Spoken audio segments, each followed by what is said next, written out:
Biblioteca de Bolso. Uma conversa informal a três sobre a relação que estabelecemos com os livros.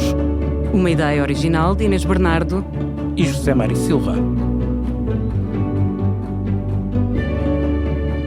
Olá, bem-vindos a mais um episódio do Biblioteca de Bolso, um podcast cujo objetivo assumidíssimo é aumentar drasticamente a lista de leituras de quem o ouve. A convidada desta semana é Marta Hugon. Cantora e compositora, com 5 discos em nome próprio, sempre teve um pé na música e outro na literatura. Licenciada em Línguas e Literaturas Modernas, escreve para publicidade, mas também é professora na Escola de Jazz Luís Vilas Boas e uma das criadoras do projeto Elas e o Jazz, em que junta a sua voz às de Mariana Norton e Joana Machado. Em 2024 publicou o seu primeiro livro de ficção, Souvenir, editado na tinta da China. Um conjunto de contos cozidos por um mesmo fio, o fio da memória. Uma obra que acaba de ser distinguida com o Prémio Irene de Lisboa. Marta, muitos parabéns e muito obrigada por teres vindo Obrigado, bem-vinda. Biblioteca de Bolso. Obrigada eu por poder estar aqui convosco. E tiraste tempo ao teu tempo, e Tempo, esse grande escultor, é o título do primeiro livro que nos trazes, da Marguerite Yourcenar. Quando é que tu chegas a este livro? É um livro recente? É um livro mais antigo? É um livro mais antigo, é um dos livros fundamentais. Eu trouxe 3 livros que escolhi sem pensar muito, como apeteceu, não é? A escolha não era uma escolha, não eram os livros da vida, eram os livros, podiam ser estas coisas que eu tinha acabado de ler, mas escolhi estes 3 um bocadinho por intuição, e percebendo agora que talvez haja também aqui uma ligação entre eles. Um fio entre eles. Uma ligação entre eles, mas mais inconsciente. Mas O Tempo, Esse Grande Escultor, foi um dos livros da Yourcenar que me marcou. Foi um livro lido, talvez, já li há muito tempo. Não na adolescência, não é um dos livros da adolescência, mas ali nos meus 20. E é um livro maravilhoso, com ensaios muito variados, muito variados. Quer dizer, li também as Memórias de Adriano, a Obra ao Negro, e na verdade ela acaba por falar sobre os próprios livros dentro desta coleção de ensaios.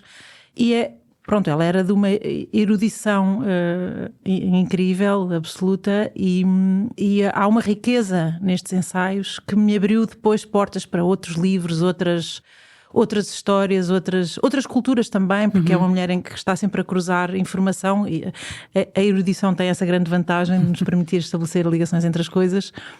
E é um livro magnífico também na sua poesia, porque estamos a falar de prosa, mas é uma prosa muitas vezes poética e que me marcou, que ficou assim um dos meus livros fundamentais. É uma escrita também com uma certa música, com uma certa musicalidade, dentro da poesia, não é? Um certo ritmo, um certo... Eu acho que a boa escrita tem toda uma musicalidade. Eu acho que... Também procuras isso quando escreves?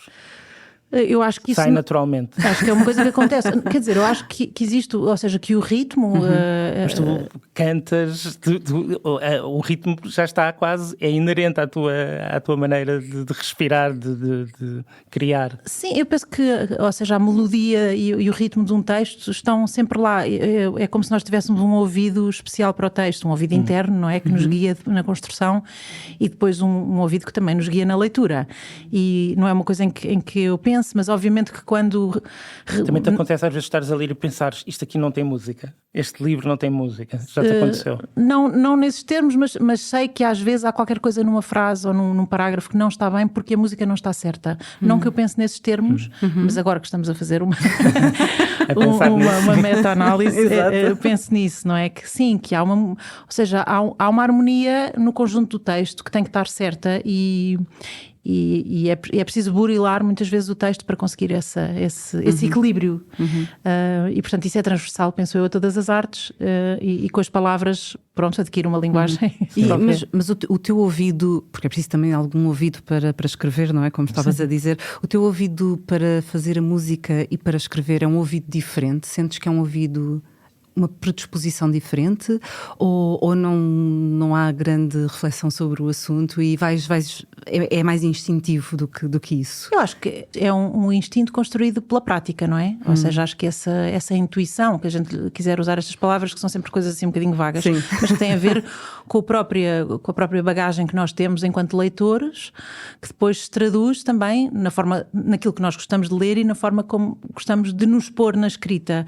E nunca refleti, apesar desta pergunta da relação entre a música e a literatura surgir naturalmente por causa das minhas duas funções, não é uma coisa muito consciente, ou seja, mas eu acho que isso é necessariamente uma coisa que acontece, penso eu, que a qualquer escritor. E, portanto, transversal à poesia e à prosa, essa musicalidade, essa necessidade de compor um texto, que não é assim, que está muito próxima, não é? Nos dois territórios.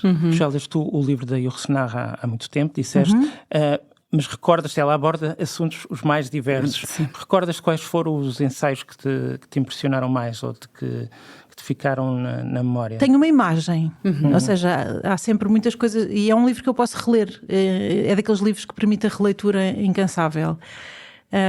Há uma imagem que eu não me lembro em qual dos ensaios está, lá está porque li há muito tempo, que eu penso que é algo que ela traduz, que ela transporta de alguém, não são as palavras dela, mas é uma tradução, penso eu, do latim, a propósito da chegada do cristianismo, do novo Deus, e há uma figura, e há uma discussão filosófica sobre isso, que ela relata, e há uma imagem que esse personagem, que na verdade ela está a referir-se a alguém que existiu algures no tempo, na história, fala da nossa existência como um pássaro que sai da escuridão e que atravessa uma sala com gente, com luz, com calor, e entra por uma janela e sai por outra, regressando à escuridão.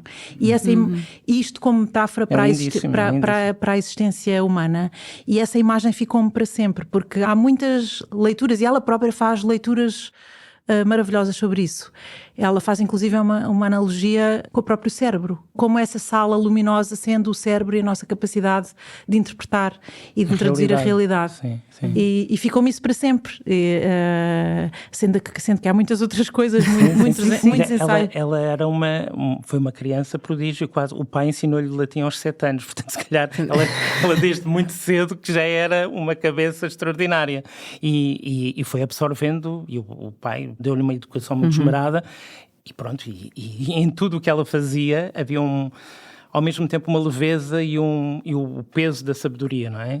Nota-se isso também nestes Sim, mas ensaios. é isso que é maravilhoso nela, é esse peso não ser um peso que nos esmaga como que leitores, nos esmaga, é um peso que nos transcende e que nos permite transcender. E eu acho que isso numa escritora, que ela é de facto uma escritora única.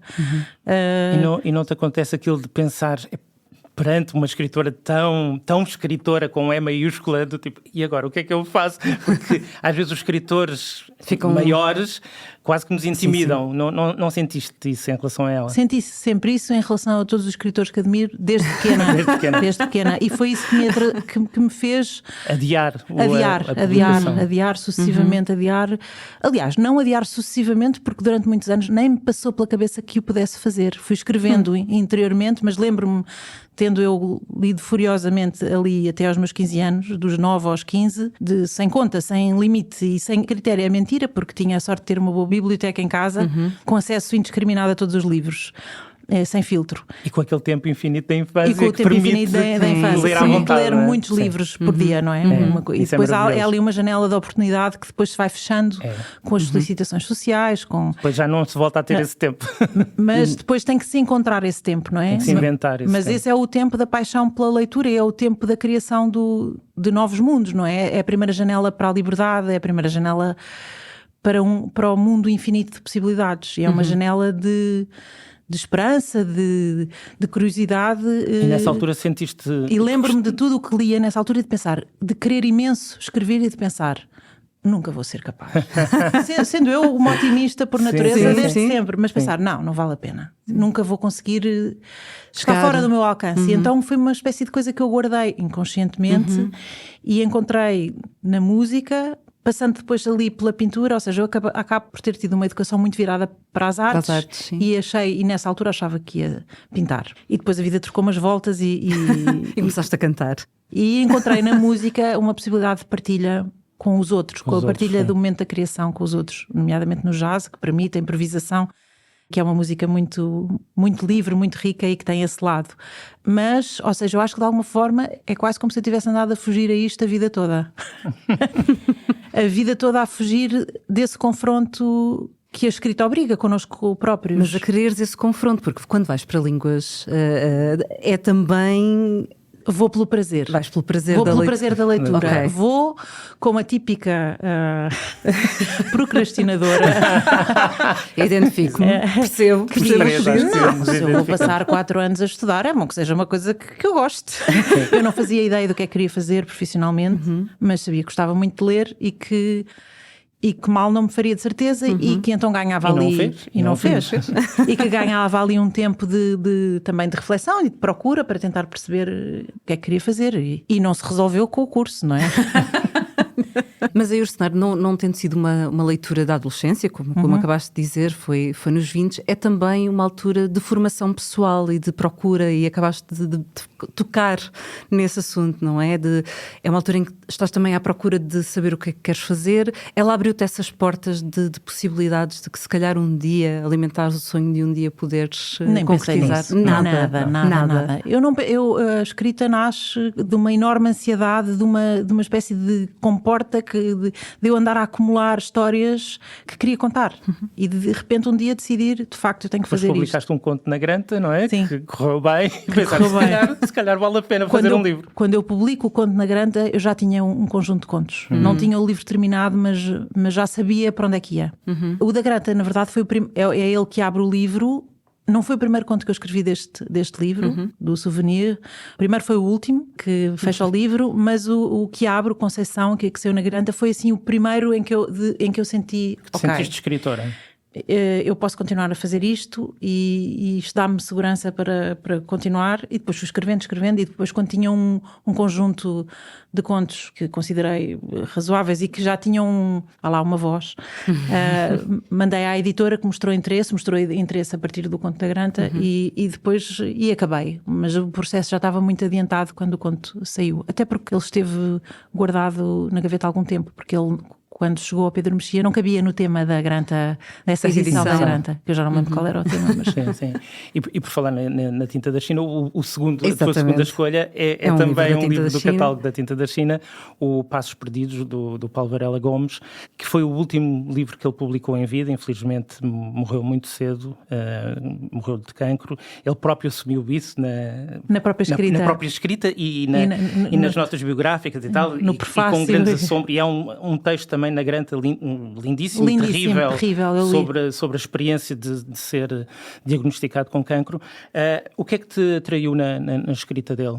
Eu já li algumas coisas do Paulo Varela Gomes e descobri-o tardiamente. E descobri-o, acho eu, através dessa Granta, o que é incrível. Eu penso que eu li as crónicas dele, mas não o tinha como uma referência.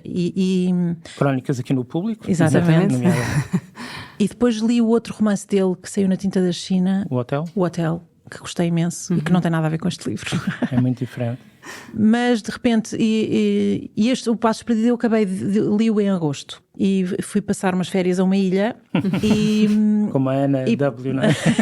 A personagem como a personagem feminina, e tive que ir a dar um salto à editora e queria levar leituras de férias que não são diferentes das outras leituras, mas queria levar leituras.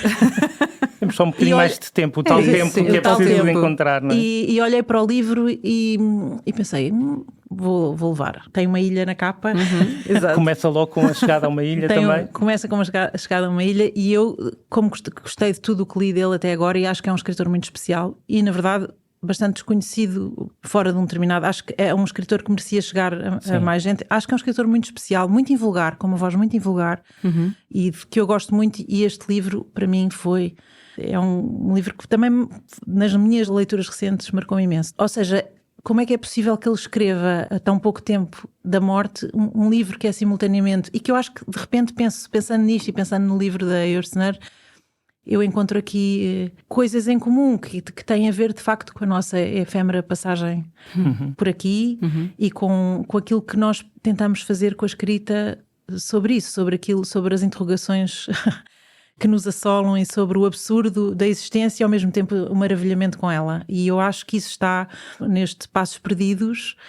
Eu por acaso acho tão bonito apesar de comovente, e eu sou bastante lamechas, mas eu até acho que a nota dele vale a pena ler, porque ele diz, tem uma nota do autor com que abre e que diz: aqui e ali, ao longo do livro, surgem excertos de texto impressos entre parênteses retos, constituem lugares incompletos, atrasados, nada a fazer com eles.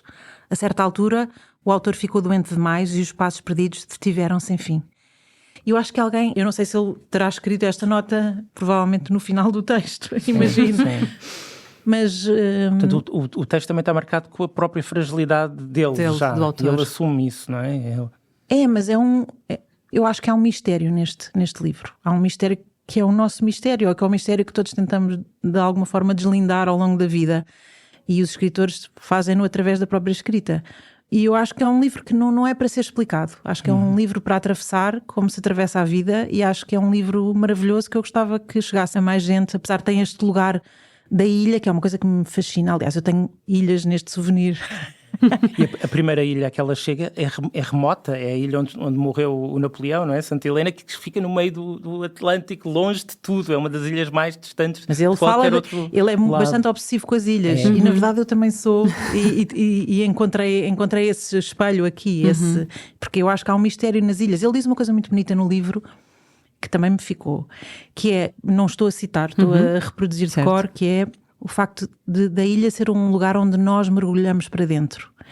E eu sinto que isso é muito verdade e revejo-me nessa é engraçado, nesse quer entendimento. Num livro, quer no outro, que já foram lidos há algum tempo, há ou imagens ou frases que se destacam. E que este eu li agora, li em agosto. E agora, neste agosto. Li neste agosto. Ainda está muito fresco. Está muito fresco. Há outra personagem que também é fascinada por lugares arquitetónicos, não é? Pronto, também tem muito a ver com a própria experiência e a formação do Paulo, e ele escreveu muito sobre arquitetura, e portanto há esta tensão entre a personagem feminina e a masculina, mas foge um bocado à lógica habitual dos romances. Acho que foge a tudo, apesar desta questão da arquitetura que atravessa o livro, e que são os lugares também de que eu sinto que a Yourcenar fala, de alguma forma estão ligados também a uma imutabilidade e ao mesmo tempo uma erosão que o tempo provoca nestes lugares, mas são lugares que atravessam a história e que se cruzam com a história pessoal dos personagens, e o livro também é sobre isso, não é? E sobre esse contraste e essa ligação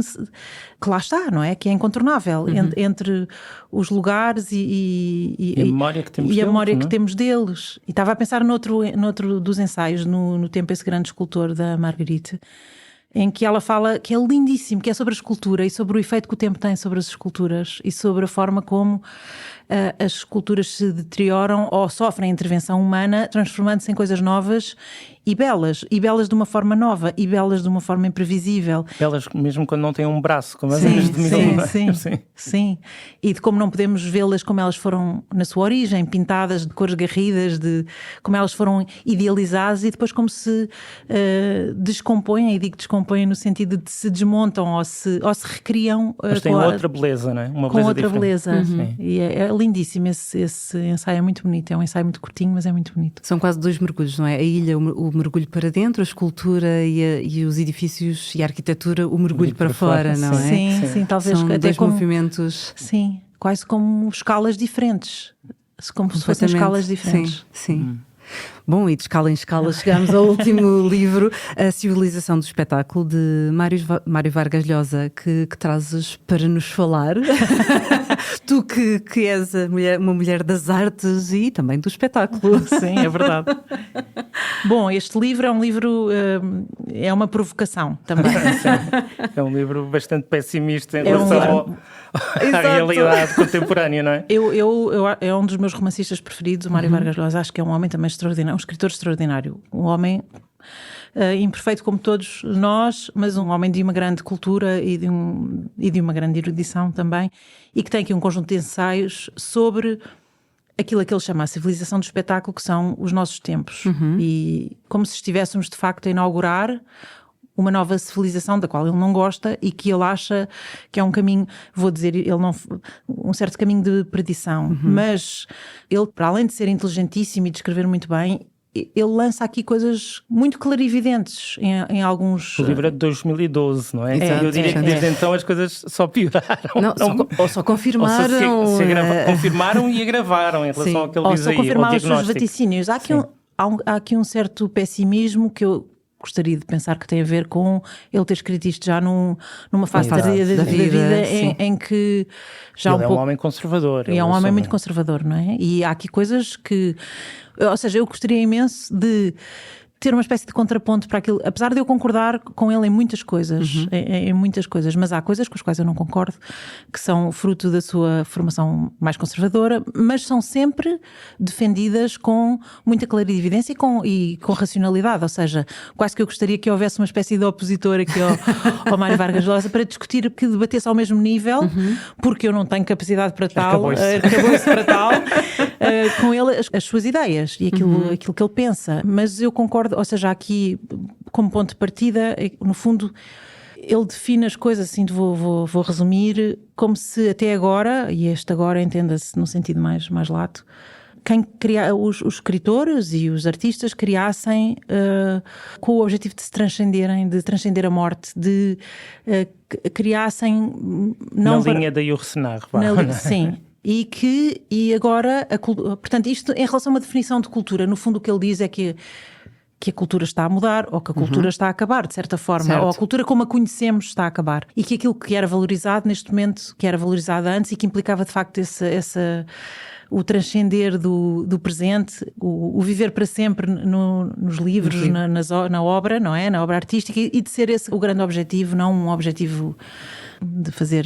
Passagem, não é? Um objetivo pueril, pequeno, meramente de entretenimento, que se transformou, que neste momento aquilo que é definido como cultura são produtos. Pronto, isto de uma forma muito simplista, ele diz coisas muito mais interessantes e muito mais... E diz algumas coisas com as quais eu não concordo, mas é um homem de uma lucidez enorme e sabe do que é que está a falar. E podemos não concordar com ele, mas eu acho que é um livro muito interessante, do qual eu... Sim, ele também fala bastante do declínio da figura do intelectual, não é? Porque durante o século XX houve grandes intelectuais que marcaram o tempo. O Sartre, a Simone de Beauvoir, eram figuras... Havia quem concordasse, havia quem discordasse, mas que eram respeitadas. E eram respeitadas e marcavam a época. Hoje em dia, essa figura dissipou-se, desapareceu praticamente. Há alguns ainda, mas muito. E, sobretudo, não é o facto só de desaparecerem, não são ouvidos. Deixam de ocupar espaço público, não é? Porque... E isso, de facto, é uma preocupação dele, mas que eu acho que devia ser uma preocupação de todos. Não, porque, na verdade, aquilo que ele fala da cultura do entretenimento afeta tudo, não é? Afeta o jornalismo, afeta a política, afeta-nos como sociedade, afeta a forma como vivemos uns com os outros. Como interagimos, como estamos na rua, nos sítios, não é? Aquilo que valorizamos, ou seja, e nisso ele tem razão. Ou seja, toda a gente que tenha... Primeiro, a pessoa não chama a si própria artista, não é? Os outros é que logo aí a quantidade de pessoas que dizem de si próprias que são artistas... Às vezes ainda não fizeram nada, ou quase nada. Independentemente, não somos nós que dizemos isso sobre nós próprios. Eu não sei se sofro do embaraço, confesso que de algum embaraço social quando ouço vergonha alheia. Essas coisas. Pronto, isso é uma coisa que traz o tempo, a história, os outros. E o que sobrevive ao tempo sobrevive. E na verdade o que ele diz é que a grande produção em massa, que é cultural, que ele chama cultura entre aspas, não se destina a perdurar e destina-se apenas a um consumo super rápido e depois em que é que isso se traduz na nossa vida conjunta enquanto seres humanos. Eu acho que é um livro que tem coisas que vale muito a pena ler, independentemente de às vezes não concordarmos com ele. Sim, e vai ficando cada vez mais atual. Sim. Apesar de é um livro que tem um lado bastante angustiante. Sim. Mas também bastante pertinente para esta e lúcido. Era da atenção, da falta de atenção, não é? Pronto, mas é que exige foco, exige concentração, exige interpretação, que é algo que nós, estando sujeitos a tanto ruído, há uma espécie de reação quase de sobrevivência. Eu acho que é uma espécie de shutdown, perdoem-me o anglicismo, mas de shutdown, que é eu não aguento mais, eu não quero mais, eu não quero saber, e de repente a gente faz há um encerrar de tudo, do que interessa e do que não interessa. E até porque, fazendo-se a comunicação, como todos sabemos, e somos todos vítimas disso, a escalas diferentes, vivendo nós dentro desta realidade virtual paralela das redes sociais, da forma de comunicar, que se mudou completamente em pouquíssimo tempo, é muito difícil primeiro saber onde é que está a verdade, saber onde é que está aquilo que vale a pena, o que é que está-me sempre a acontecer, às vezes com uma certa... Ou seja, como é que se mantém... Agora, voltando ao ato da criação, que eu acho que tem uma importância vital na sociedade e que não é muitas vezes reconhecida politicamente, e aí íamos por outra conversa, mas que também é uma conversa importante. Que vamos ter agora quando terminarmos este podcast, e as pessoas que imaginem o que é que vamos dizer aqui. Como é que nós sobrevivemos a isso? Como é que nós vamos sobreviver a isto? Como é que nos vamos encontrar? Como é que vamos não perder completamente? Eu acho que para ter vontade de escrever, de fazer música, de pintar, de desenhar, de esculpir, tudo isso, é preciso um certo espaço, é preciso preservar uma espécie de lugar interior que eu acho que é um lugar, de alguma forma, o lugar preservado da infância, e que é um lugar de alguma ingenuidade. Não que a pessoa seja... é uma ingenuidade que é compatível com a lucidez, mas é uma espécie que está ligada a essa esperança, a esse otimismo, não é? Eu gosto de pensar que... Sim. Nem tudo está perdido, não é? Não é, não só nem tudo, mas é que se largarmos esse lugar de esperança também não há nada pela frente. Pois. E portanto eu não vejo outra forma de fazer. Mas como é que nós preservamos esse lugar face à enxurrada e como é que nos posicionamos isso também? Isso é a grande questão do Sim, e também como é que combatemos a tentação de nos escudarmos, não é? Porque também vemos esta reação à enxurrada, por muitas pessoas, é a rejeição total, por exemplo, das notícias. Nós vemos isso no jornalismo, não é? Pessoas que dizem, eu não vejo notícias, porque as notícias são só negativas. Isso é muito preocupante. Mas era disso que eu estava a falar. É como é que é possível o equilíbrio, não é? Porque eu dou por mim com muito pouca vontade de me expor. Há alturas em que não aguento, quer dizer, não aguento porque posso não aguentar. Se estivesse no meio... Isto não quer dizer que eu não acho que nós tenhamos que ter um papel ativo, nem que seja na nossa esfera mais reduzida, começando na privada, alargando ao bairro, à cidade, tudo. Acho que a atividade artística não é incompatível com esse posicionamento. Mas de alguma forma é preciso guardar um lugar de esperança e de criação, não é? Para quem isso é vital e como é que isso é compatível com a vida que vivemos hoje em dia. No fundo, o Mário Vargas Llosa, voltando a ele, vem de uma vida muito diferente, não é? E vem de uma vida de privilégio. E ele fala muito sobre as elites e sobre a destruição das elites, o que ele acha que é o papel das elites.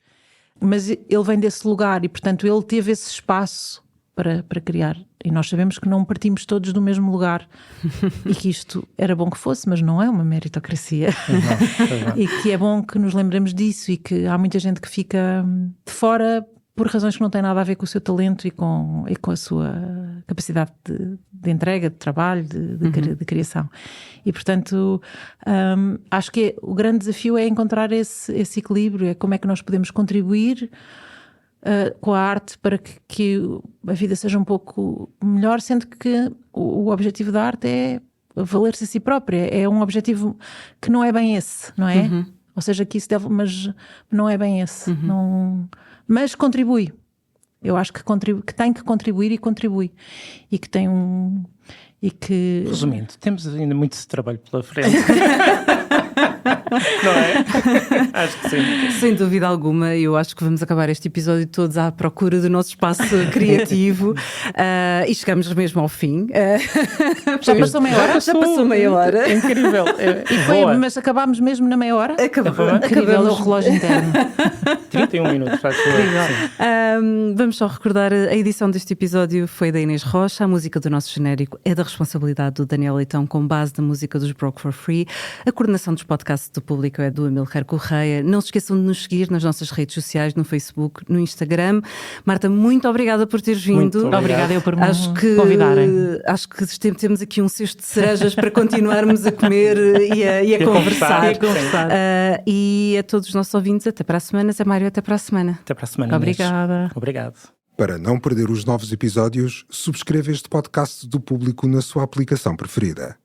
Para além deste programa, Há mais para descobrir em público.pt/podcasts. O Público fica no ouvido.